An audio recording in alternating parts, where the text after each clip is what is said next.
நான் சொல்ல போற இந்த 4 சிம்டம்ஸ் காமனா எல்லாரும் அவாய்ட் பண்றது. பட் இது புற்றுநோய்க்கான அறிகுறியா இருக்கலான்றத தெரிஞ்சுக்கோங்க. நம்பர் 1, மார்பகத்துல கட்டி, இல்ல உடம்புல எங்க இருந்தாலும் கட்டி.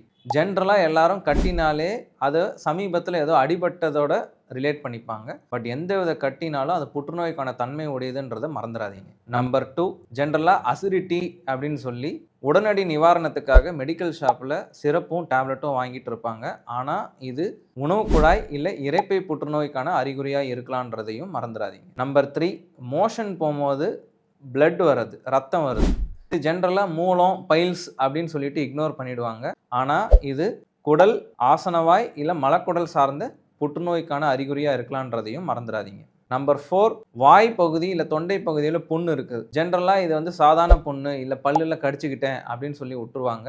எந்த வித வாயில இருக்க புண்ணும் ஆறாம இருக்குன்னா அது புற்றுநோய்க்கான வாய்ப்புகள் இருக்குன்றதையும் மறந்துடாதீங்க. எந்தவித புற்றுநோயையும் ஆரம்ப நிலையிலே கண்டறிஞ்சா கண்டிப்பா வெல்லலாம். ஸோ இந்த அறிகுறிகளை இக்னோர் பண்ணாம ரொம்ப நாள் இருக்குன்னா உடனடியாக ஒரு ஆன்காலஜிஸ்ட்டை அணுகுங்க.